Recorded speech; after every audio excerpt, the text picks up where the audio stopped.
ಬ್ರೇಕ್ನ ನಂತರ ಬೆಂಗಳೂರು ಫಸ್ಟ್ಗೆ ಮತ್ತೆ ಸ್ವಾಗತ. ಪತ್ರಕರ್ತ ಇಂದೂಧರ್ ಹೊನ್ನಾಪುರನ್ನ ಇವತ್ತು ಶಿವರಾಮ ಕಾರಂತ ಪ್ರಶಸ್ತಿ ನೀಡಿ ಗೌರವಿಸಲಾಯಿತು.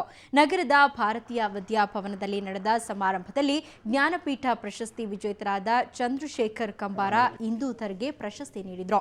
ಶಿವರಾಮ ಕಾರಂತ ಪ್ರತಿಷ್ಠಾನ ಈ ಪ್ರಶಸ್ತಿ ಪ್ರದಾನ ಸಮಾರಂಭವನ್ನು ಆಯೋಜಿಸಿತ್ತು. ಕಾರ್ಯಕ್ರಮದಲ್ಲಿ ಮಾಜಿ ಸಚಿವ ಪಿಜಿಆರ್ ಸಿಂಧ್ಯಾ, ಪ್ರತಿಷ್ಠಾನದ ಅಧ್ಯಕ್ಷ ಅಮರನಾಥ್ ಶೆಟ್ಟಿ ಪಾಲ್ಗೊಂಡಿದ್ದರು.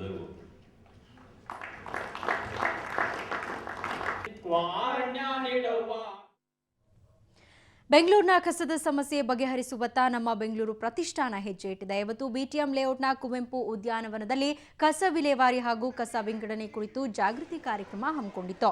ಜನತೆಗೆ ಕಸ ವಿಂಗಡಣೆ ಕುರಿತು ನಮ್ಮ ಬೆಂಗಳೂರು ಪ್ರತಿಷ್ಠಾನದ ನಿರ್ದೇಶಕಿ ಮಹಾಲಕ್ಷ್ಮಿ ಹಸಿ ಕಸ ಹಾಗೂ ಒಣ ಕಸವನ್ನ ಹೇಗೆ ವಿಂಗಡಣೆ ಮಾಡಬೇಕು ಅನ್ನೋದರ ಕುರಿತು ಮಾಹಿತಿ ನೀಡಿದರು. ಇನ್ನು ಕಸದಿಂದ ತಯಾರಿಸಲಾದ ಉಪಯುಕ್ತ ಉತ್ಪನ್ನಗಳನ್ನು ಪ್ರದರ್ಶನಕ್ಕಿಡುವ ಮೂಲಕ ಜನರಲ್ಲಿ ಜಾಗೃತಿ ಮೂಡಿಸಿದರು. ಕಾರ್ಯಕ್ರಮದಲ್ಲಿ ಪಾಲ್ಗೊಂಡ ಸ್ಥಳೀಯ ಕಾರ್ಪೊರೇಟರ್ ಬಾಬು ಕಸ ವಿಂಗಡಣೆಗೆ ಒತ್ತು ನೀಡುವುದಾಗಿ ತಿಳಿಸಿದರು. ನಮ್ಮ ಬೆಂಗಳೂರಿನವ್ರನ್ನ ನಾನು ಕೇಳಿಕೊಂಡೆ, ಸೊ ಇಲ್ಲಿ ಪ್ರೋಗ್ರಾಮ್ ನೀವು ನಡೆಸ್ಕೊಡ್ಬೇಕು ದಯವಿಟ್ಟು ಅಂತ ಹೇಳಿ. ಸೊ ಜನರಿಗೆ ಅದು ಕಸ ಹೇಗೆ ನಾವು ವೆಟ್ಟು ಮತ್ತು ಡ್ರೈ ಅದೆಲ್ಲ ಇದು ಮಾಡೋದು ಅಂತ ಹೇಳಿ ಸಾಹಸ್ ಅವರು ಕೂಡ ನಮಗೆ ಇದು ಮಾಡಿ ಕೊಡ್ತಾ ಇದ್ದಾರೆ. ನಮ್ಮ BTM ನಾಗರಿಕರಿಗೆ ಡ್ರೈ ವೇಸ್ಟು ವೆಟ್ ವೇಸ್ಟು ಯಾವ ಥರ ಮಾಡೋದು, ಯಾವ ಥರ ಉಪಯೋಗಿಸೋದು ಅಂತ ಈಗ ತೋರಿಸ್ಕೊಡ್ತಾ ಇದ್ದೀರಿ. ಕೋರ್ಮಂಗಲದ ಬಿಮ್ಸ್ ಆಸ್ಪತ್ರೆಯಲ್ಲಿ ಯಶಸ್ವಿಯಾಗಿ ಲ್ಯಾಪ್ರೋಸ್ಕೋಪಿ ಚಿಕಿತ್ಸೆ ಮಾಡಲಾಗಿದೆ. ಉದರದರ್ಶಕ ಚಿಕಿತ್ಸೆ ಮೂಲಕ ಸ್ವಾತಿ ಅನ್ನೋರಿಗೆ ಗರ್ಭಕೋಶದಲ್ಲಿದ್ದ 1.8 ಕಿಲೋ ತೂಕದ ಗೆಡ್ಡೆಯನ್ನು ಹೊರತೆಗೆಯಲಾಗಿದೆ. ಬಳಿಕ ಸ್ವಾತಿ ಆರೋಗ್ಯವಂತ ಮಗುವಿಗೆ ಜನ್ಮ ನೀಡಿದ್ದಾರೆ. ಈಕೆಯ ಗರ್ಭಕೋಶದಲ್ಲಿದ್ದ ಗಡ್ಡೆ ಗರ್ಭಧಾರಣೆಗೆ ಅಡ್ಡಿ ಮಾಡಿತ್ತು. ಬಿಮ್ಸ್ ಆಸ್ಪತ್ರೆಗೆ ಬಂದ ಸ್ವಾತಿಗೆ ಡಾಕ್ಟರ್ ಶಾಂತಲಾ ಅವರು ಲ್ಯಾಪ್ರೋಸ್ಕೋಪಿ ಮೂಲಕ ಯಶಸ್ವಿ ಶಸ್ತ್ರಚಿಕಿತ್ಸೆ ಮಾಡಿದ್ದಾರೆ. ಕನ್ನಡ ಕಿರುತೆರೆಯಲ್ಲಿ ಮತ್ತೆ ಸಾಯಿಬಾಬಾ ಧಾರಾವಾಹಿ ಬರಲಿದೆ. ಸುವರ್ಣ ವಾಹಿನಿಯಲ್ಲಿ ಸಮರ್ಥ ಸದ್ಗುರು ಸಾಯಿಬಾಬಾ ಹೆಸರಿನ ಧಾರಾವಾಹಿ ಪ್ರಸಾರವಾಗಲಿದೆ. ಸಾಯಿಗೋಲ್ಡ್ ಪ್ಯಾಲೇಸ್ನ ಶರವಣ ಅವರು ಸಾಯಿಗೋಲ್ಡ್ ಪ್ರೊಡಕ್ಷನ್ ಬ್ಯಾನರ್ ನಡಿ ಈ ಧಾರಾವಾಹಿಯನ್ನು ನಿರ್ಮಿಸುತ್ತಿದ್ದಾರೆ. ಸಾಯಿಬಾಬಾ ಪಾತ್ರದಲ್ಲಿ ಗಾಯಕ ರಾಜೇಶ್ ಕೃಷ್ಣ ನಿರ್ವಹಿಸೋ ಸಾಧ್ಯತೆ ಇದೆ. ಹಿರಿಯ ನಟರಾದ ಹಿರಣ್ಣಯ್ಯ, ಶ್ರೀನಿವಾಸ್ ಮೂರ್ತಿ, ಸುಚೇಂದ್ರ ಪ್ರಸಾದ್ ಧಾರಾವಾಹಿಯಲ್ಲಿ ಅಭಿನಯಿಸಲಿದ್ದಾರೆ.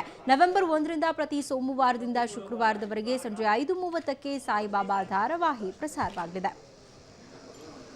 ಸಾಯಿ ಗೋಲ್ಡ್ ಪ್ರೊಡಕ್ಷನ್ಸ್ ವತಿಯಿಂದ ನಿರ್ಮಾಣದಲ್ಲಿ ಸಮರ್ಥ ಸದ್ಗುರು ಶಿರಡಿ ಸಾಯಿಬಾಬಾನ ಧಾರಾವಾಹಿಯನ್ನು ಪ್ರಪ್ರಥಮ ಬಾರಿಗೆ ನಮ್ಮ ಸ್ವಂತ ಬ್ಯಾನರಲ್ಲಿ ಬಾಬಾ ಅವರ ಪವಾಡಗಳಿರ್ಬೋದು, ಅವರ ಒಂದು ನಿಜ ಜೀವನದಲ್ಲಿ ಮಾಡಿರತಕ್ಕಂಥ ಕಾರ್ಯಗಳನ್ನು ಸಂಶೋಧನೆ ಮಾಡಿ ಒಂದು ಅತ್ಯಂತ ಧಾರ್ಮಿಕ ಆಧ್ಯಾತ್ಮಿಕ ನಿಟ್ಟಿನಲ್ಲಿ ಈ ಒಂದು ಧಾರಾವಾಹಿಯನ್ನು ನಮ್ಮ ಸಮಾಜಕ್ಕೆ ಕೊಡಬೇಕು ಅನ್ನೋ ಒಂದು ಉದ್ದೇಶದಿಂದ ಇವತ್ತು ಈ ಒಂದು ಮುಹೂರ್ತವನ್ನು ನಾವು ಮಾಡಿದ್ದೀವಿ. ಬಾಬಾ ಆಶೀರ್ವಾದ ಇತ್ತು ಅಂದರೆ ಖಂಡಿತವಾಗ್ಲೂ ನಡೆಯುತ್ತೆ ಅಂತ ನಾನು ಅಂದ್ಕೊಂಡಿದ್ದೀನಿ. ಸೊ ಖಂಡಿತವಾಗ್ಲೂ ಇವು ಬಾಡಿ ಲ್ಯಾಂಗ್ವೇಜ್ಗಿಂತ ಹೆಚ್ಚಾಗಿ ಪ್ರಿಪರೇಷನ್ಸ್ ಅಂದರೆ ಇದು ಒಳಗಿಂದ ಆಗಬೇಕಾಗಿರುವಂಥದ್ದು. ಸೊ ಅದು as A director, as A captain of the ship ಅವರಿಗೆ ಗೊತ್ತಿದೆ. ಅಂದರೆ ಅಷ್ಟು ಅವರು ಸ್ಟಡಿ ರಿಸರ್ಚ್ ಎಲ್ಲ ಮಾಡಿ